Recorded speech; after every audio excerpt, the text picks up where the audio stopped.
અરે ઓછું નાક પણ અસલી નાક. MDH કાશ્મીરી લાલ મરચાની પાવડર. તો બનાસકાંઠામાં યુવકની હત્યા કરનારા આરોપીઓનો વરઘોડો કાઢવામાં આવ્યો, જ્યાં પાલનપુર અમદાવાદ હાઈવે પર યુવકની હત્યા કરવામાં આવી હતી અને એરોમા સર્કલ પર પોલીસે અહીં 6 આરોપીને પકડી પાડી જાહેરમાં તેમનો વરઘોડો કાઢ્યો. આ દ્રશ્યો આપ જુઓ. આરોપીઓને જોતા જ સ્થાનિકોની અંદર પણ ભારે આક્રોશ વ્યાપી ગયો હતો. તમામ આરોપીઓને કડક સજા થાય તેવી સ્થાનિકોએ માંગ કરી છે. ઘટના સ્થળે આરોપીઓને લઈ જઈ પોલીસ દ્વારા ઘટનાનું રિકન્સ્ટ્રક્શન પણ કરવામાં આવ્યું, જેમાં 2 ડીવાયએસપી, પીઆઈ, પીએસઆઈ સહિત પોલીસનો ચુસ્ત બંદોબસ્ત ગોઠવવામાં આવ્યો હતો અને આરોપીઓને જાહેરમાં આ રીતે વરઘોડા સ્વરૂપે કાઢ્યા ત્યારે લોકોમાં પણ રોષ જોવા મળ્યો. આરોપીઓ પર જ્યારે પાલનપુર પશ્ચિમમાં ગુનો દાખલ થયો હતો એ બાબતે એ લોકોને અરેસ્ટ કરીને 8 દિવસના રિમાન્ડ લેવામાં આવે છે.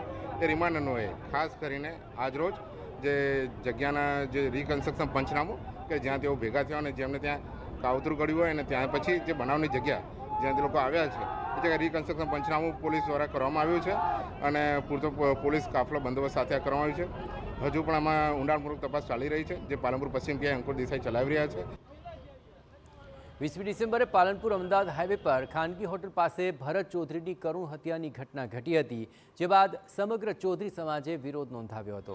પોલીસે આ કેસમાં મુખ્ય આરોપી લાલો મળીને કુલ 6 લોકોની ધરપકડ કરી છે અને આજે આરોપીઓએ જ્યાં યુવકની હત્યા કરી હતી ત્યાં જ આરોપીઓને લઈ જવામાં આવ્યા અને જાહેરમાં તેમનો વરઘોડો કાઢવામાં આવ્યો.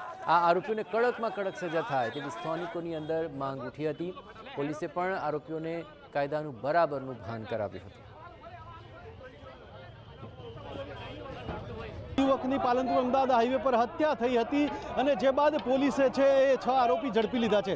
પોલીસે આ અત્યારે જે આરોપીઓ છે એ 6 આરોપીઓનું જાહેરમાં વરઘોડું નીકાળ્યું છે અને આ આરોપીઓનો જે પ્રકારે સમાજમાં ખોફ ન રહે અને આ આરોપીઓને જે પ્રકારે સજા મળે એ હેતુથી જે પ્રકારે અત્યારે તો પોલીસ છે એ કાર્યવાહી કરી રહી છે.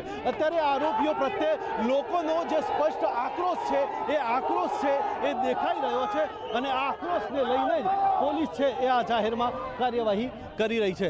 એટલે કે જે પ્રકારે 6 આરોપી હતા અને સમાજમાં એક પ્રકારે દાખલો બેસે અને આ દાખલાના હેતુથી જે પ્રકારે પોલીસ છે એ કામગીરી કરી રહી છે, ત્યારે આ જે લોકો છે તેમનો પ્રજાનો આ જે આક્રોશ છે આ આક્રોશ છે એ સ્પષ્ટપણે દેખાઈ રહ્યો છે કે જે પ્રકારે આ ગુનો આચર્યો હતો અને આ ગુનાને લઈને કયા પ્રકારની સજા મળી શકે છે તે પોલીસે જાહેરમાં દાખલો બેસાડ્યો છે. અતુલ ત્રિવેદી, TV9 બનાસકાંઠા.